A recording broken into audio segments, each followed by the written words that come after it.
우리 말씀 듣기 전에 앞뒤 사람들하고 예수님께서 부활하셨습니다. 인사합시다. 예수님께서 부활하셨습니다. 여러분 믿습니까?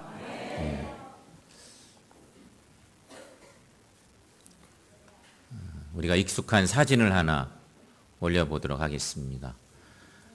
성서지도 사진이 좀 입체적으로 그림처럼 되어 있죠. 저 북쪽쯤에 사진 위쪽에 갈릴리가 표시되어 있는 대목이 보일 겁니다. 예수님 당시에 갈릴리는 유대 나라의 변방이었습니다. 그런데 갈릴리는 갈릴리 호수를 품고 있고 그 주변은 매우 비옥한 땅입니다. 농사도 잘 되고 모든 생산물들이 풍성한 그런 곳이었습니다. 하지만 그렇게 좁게 농사를 짓고 먹을 것을 만들어내어도 남쪽에 있는 예루살렘에 있는 많은 지도자들에게, 권력을 가진 사람에게, 정치, 종교 지도자들에게 그 모든 것들을 다 빼앗겼습니다. 유대 나라의 여러 구조들이 그랬습니다. 그러다 보니 자연스럽게 갈릴리에는 가난하고 소외된 사람들이 살았습니다. 그래서 빌립의 친구인 나중에 예수님의 제자가 되는 나다나엘, 그의 이름을 우리가 익숙하게는 바돌로메인데, 나다나엘이라는 사람은 이런 얘기를 성경에 남겨두고 있습니다. 나사렛에서 무슨 선한 것이 날 수 있을까? 갈릴리 나사렛이라는 동네, 갈릴리라고 하는 큰 지방이 있고 나사렛은 작은 동네인데 그 나사렛에서 무슨 선한 인물이 나올까? 그 갈릴리 총구석에서 무슨 선한 사람이 나오면 예루살렘에서 나와야지, 이런 얘기를 한 거죠. 하지만 여러분, 예수님의 고향은 갈릴리 나사렛입니다. 예수님의 공생의 사역이 갈릴리에서부터 시작됐습니다. 또한 갈릴리는 예수님 사역의 중심지이기도 했습니다. 뿐만 아니라 우리가 잘 아는 것처럼 예수님의 제자들 중에 상당히 많은 사람들은 어부였고 갈릴리가 고향이었습니다. 그런데 여러분, 우리 예수님께서는 공생의 사역을 다 마칠 때쯤 지금 예루살렘에 올라오셨습니다.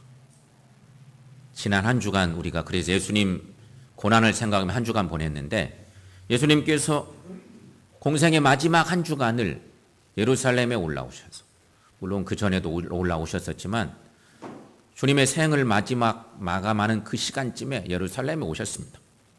그리고 예수님께서는 십자가를 앞두시고 최후의 만찬 자리에서 제자들에게 자신의 죽음과 부활을 예고하시죠. 그때 주님은 말씀하십니다. 너희들보다 먼저 내가 갈릴리로 갈 것이다. 이런 말씀을 들려주신 것입니다. 오늘 본문 말씀 바로 앞에 26장, 마태복음 26장이라고 하는 장에 예수님 최후의 만찬 이야기가 나오는 본문이 있는데, 26장 31절 32절 말씀에 이런 말씀을 주님이 하신 적이 있습니다. 여러분 함께 읽습니다. 그때 예수께서 제자들에게 이르시되 오늘 밤에 너희가 다 나를 버리리라. 기록된 바 내가 목자를 치리니 양이 떼가 흩어지리라 하였느니라. 그러나 내가 살아난 후에 너희보다 먼저 갈릴리로 가리라. 아멘. 분명히 그러나 살아난 후에 너희보다 먼저 내가 갈릴리로 갈 것이다 하는 말씀을 하셨습니다. 그러나 예수님의 죽음을 인정하지 않았던 제자들, 그 제자들은 갈릴리에서 만나자는 예수님의 말씀이 귀에 들어오질 않았습니다. 아니, 제자들이 예수님의 죽음을 전혀 생각을 안 한 거예요. 근데 주님이 자꾸만 얘기를 하시는데 마음에 그런 생각을 안 하고 있기 때문에 예수님이 말씀을 주셔도 귀에 들어오질 않았습니다. 사실 제자들은 예수님의 죽으심은 꿈에도 생각 안 했습니다. 주님이 예루살렘에 오셨는데 왕이 되셔야지.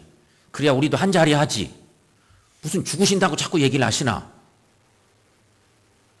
그러니 귀에 들어올 리가 없습니다. 예수님은 제자들이 믿지 못하는, 그러니까 예수님이 말씀하셔도 자꾸 불신이 생기는 거죠. 왜 예수님이 죽으셔? 그런 불신이 있는 그때 제자들이 불신의 마음을 가지고 지내는 그 시간, 예수님의 하나님의 구원의 구속의 역사의 시간은 자꾸 흘러가서 결국 제자들의 마음과는 생각과는 전혀 다르게 예수님이 십자가에 돌아가시고 맙니다. 주님이 돌아가셨습니다. 주님이 돌아가신 후 시간이 지나고 안식 후 첫날이 되었습니다. 예수님을 따랐던 여인들은 주님의 몸에 향유를 바르고자 새벽 일찍 무덤으로 향합니다. 그런데 어찌된 영문인지 돌무덤의 입구가 활짝 열려 있습니다. 여인들이 놀라서 무덤 안으로 들어가 봅니다. 그러나 예수님의 시체는 보이지 않고 형상이 마치 번개 같고 눈같이 흰 옷을 입은 천사가 말을 하는 것입니다. 여인들에게 건네주는 것이죠. 오늘 본문의 말씀 중에 5절 6절 말씀이 그 말씀인데요. 자, 함께 읽어보겠습니다. 너희는 무서워하지 말라. 십자가에 못 박히신 예수를 너희가 찾는 줄을 내가 아노라. 그가 여기 계시지 않고 그가 말씀하시는 대로 살아나셨느니라. 아멘. 천사들이 들려주는 얘기입니다. 여인들이 듣습니다. 또 이렇게 말씀하십니다. 천사가 또 이렇게 전하는 거죠. 7절 말씀 거기도 한번 읽습니다. 빨리 가서 그의 제자들에게 이르되 그가 죽은 자 가운데서 살아나셨고 너희보다 먼저 갈릴리로 가시나니 거기서 너희가 배우리라 하라. 아멘. 여기 주목할 것은 너희보다 먼저 갈릴리로 가신다고 하는 주님의 그 부활 이후의 얘기를 천사들이 들려주는 것입니다. 사랑하는 여러분, 안식 후 첫날 새벽에, 그러니까 오늘 새벽에 예수님은 죽음의 권세를 깨뜨리시고 부활하셨습니다.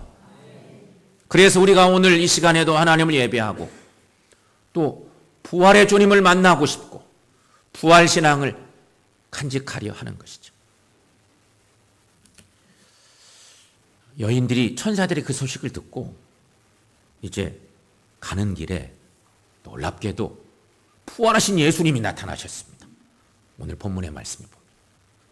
천사들의 얘기를 듣고 가슴이 막 뛰어서 제자들에게 달려가고 있는 여인들 앞에 갑자기 예수님이 나타나셨습니다. 그리고 예수님께서 여인들을 만나서 또 이렇게 당부를 하시는 것입니다. 천사들의 얘기만이 아니라 부활하신 예수님이 여인들에게 나타나셔서 말씀하시죠. 그 말씀의 핵심은 10절 말씀에 있는데 이런 말씀입니다. 내 형제들에게 갈릴리로 가라 하라. 거기서 나를 보리라 전해라. 제자들에게 전하라는 얘기입니다. 성도 여러분, 이 천사들이 들려주고 예수님이 또 들려주신 여인들의 생각 속에 마음 속에 담겨준 갈릴리로 먼저 가라고 하는 이 말씀. 이 말씀은 이미 최후의 만찬 자리에서 주님이 제자들에게 하신 말씀이었습니다. 그때 제자들은 주님이 자꾸 얘기해도 주님의 죽으심은 이만큼도 생각을 안 했기 때문에 들어도 마음이 없어. 들어도 따르게 들어. 그런데 이런 일이 생긴 거죠. 여기서 우리가 한 가지 생각할 거 있어요, 여러분. 불신의 마음이 생기면 들어도 들리지가 않는 거예요. 믿음의 마음을 가지고 있으면 작은 소리도 크게 들릴 텐데 불신의 마음이 크니까 주님이 말씀하셔도 그 뜻이 뭔지를 들을 수가 없었던 거죠. 따라서 여러분, 부활의 아침 주님께서 여인들에게 분부하신 갈릴리에서 만나자는 이 말씀의 의미를 생각하시면서 주님의 음성을 함께 듣고 부활의 주님을 만나는 우리 모두가 되시기를 축원합니다. 사실 우리 예수님은 제자들에게 자신의 죽음과 부활을 미리 예고하신 때가 있었습니다. 최후의 만찬 자리가 아니고 그보다 훨씬 이전에 주님이 당신의 죽음을 예고하신 때가 있었습니다. 가이사랴 빌립보에서 제자들을 데리고 멀리 북쪽까지 올라갔습니다. 헐몬산 바로 밑쯤이 가이사랴 빌립보인데 상당히 유대 땅에서 먼 북쪽까지 올라가신 그날 예수님이 갑자기 제자들에게 묻습니다. 사람들이 나를 누구라 하느냐? 그래서 막 이런저런 얘기를 세상 떠도는 얘기를 한 겁니다. 제자들이 막 얘기했죠. 중요한 건 그럼 너희들은 나를 누구라 하느냐? 제자들이 고민이 됐습니다. 그런데 그때 예수님의 제자 중에 수제자 베드로가 멋진 믿음의 고백을 하지요. 주는 그리스도시요 살아계신 하나님의 아들이십니다. 그 고백을 한 때가 있었습니다. 그 고백을 한 이후에 예수님께서 처음으로 제자들에게 당신의 죽음과 부활을 말씀하신 적이 있습니다. 그때가 처음이었습니다. 공생의 사역이 한참 무르익을 때인데 그때 주님이 갑자기 그런 말씀을 하셨었어요. 마태복음 16장 21절 말씀에 보시면 이런 말씀이 있습니다. 여러분 거기 함께 읽습니다. 이때로부터 예수 그리스도께서 자기가 예루살렘에 올라가 장로들과 대제사장들과 서기관들에게 많은 고난을 받고 죽임을 당하고 제3일에 살아나야 할 것을 제자들에게 비로소 나타내시니. 아멘. 주님이 이렇게 공생의 사역 중간쯤에 제자들은 들어도 못 듣는 그때 이런 말씀을 하셨던 거예요. 심지어 주님께서는 부활 후에 다시 만날 장소까지 정확하게 지정해 주셨던 거지. 마태복음 26장 32절 말씀에 내가 살아난 후에 너희보다 먼저 갈릴리로 가리라. 초여 만찬 이후에 주님이 하셨던 얘기. 내가 살아난 후에 너희보다 먼저 갈릴리로 갈 것이다. 공생의 사역을 시작했던 뜻깊은 갈릴리 땅. 주님이 태어나시기도 하고 그 고향이기도 한 그 귀한 그곳. 그곳에 주님이 부활하신 후에 나타나시겠다고 말씀하셨던 거죠. 그러나 제자들은 주님의 죽음을 인정하지 않았습니다. 제자들은 나중에 주님이 잡히고 십자가의 죽음을 당하신 후에도 부활에 대한 기대나 믿음은 전혀 가지지 못했습니다. 그들은 두려움으로 그들의 마음이 다 짓눌려져 있어서 오히려 숨어서 지내고 있었습니다. 사실은 여인들로부터 주님의 시체가 없어졌다는 말을 들었을 때에 그때 제자들은 바로 알았어야 했습니다. 그 전에 주님이 말씀하셨던 몇 번 전에 말씀하셨던 그 사실을 떠올렸어야 했습니다. 제자들이 무덤으로 달려가 시체를 확인할 것이 아니라 곧바로 갈릴리로 달려갔어야 했던 것입니다. 그런데 제자들은 그렇게 하지 못했습니다. 성도 여러분, 여기서 우리가 부활의 신앙이 뭔지를 한번 생각해 봅시다. 오늘 부활주일에 부활 신앙을 묵상해 보는데 과연 부활의 신앙이 무엇일까? 부활 신앙은 우리 예수님과 그 예수님의 말씀을 온전히 신뢰하는 것입니다. 이스라엘 백성들이요, 모세를 통해서 하나님을 온전히 신뢰할 때가 있었습니다. 출애굽한 이후.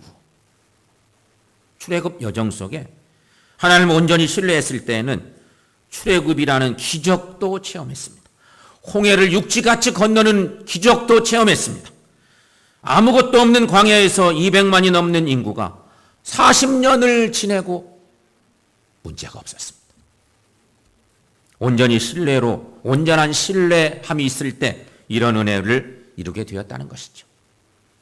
그러므로 여러분, 예수께서 부활하셨다는 소식을 들을 때 갈릴리로 달려가는 것이 부활의 신앙입니다. 그러나 우리들의 삶의 현실은 어떻습니까? 혹여나 우리들은 여전히 돌무덤으로 달려가는 자들은 아닙니까? 돌무덤에는요, 절망, 슬픔, 좌절만이 있습니다.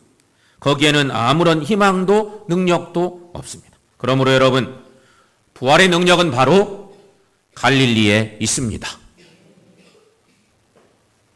갈릴리로 가는 것은 주님의 말씀에 순종하는 일입니다. 그리고 우리가 주님의 말씀을 순종하고 실천할 그때 거기가 바로 갈릴리인 것입니다. 주님의 말씀을 기억하고 말씀대로 순종하는 그 자리, 거기가 어디든지 그때가 언제이든지 그때가 바로 갈릴리입니다. 말씀에 순종하는 그곳에 부활의 능력도 나타납니다. 사랑하는 여러분, 약속의 말씀에 순종하는, 그래서 부활의 놀라운 능력을 경험하는 우리 모두가 되시기를 축원합니다. 사랑하는 성도 여러분, 오늘 부활의 아침, 제자들의 불신의 마음이 혹 우리에게 있다면 그 마음을 몰아내야 됩니다. 중요한 건 주님이 말씀하신 약속의 말씀에 의지해서 갈릴리로 나아가는 우리 모두가 되십시다. 갈릴리에서 주님의 약속대로 부활의 주님을 만나 뵈십시다. 사랑하는 성도 여러분, 우리 모두 부활 신앙을 소유하십시다. 그것은 바로 하나님이 말씀하신 것은, 주님이 말씀하신 것은 무엇이든지 믿음으로 받고 그 약속을 붙들고 사는 것입니다. 부활의 신앙을 소유하시고 부활의 주님을 만나보시고 또 그 주님을 온 이웃에, 세상에 증거하며 나가는 우리 모두가 되시기를 축원합니다. 기도하겠습니다.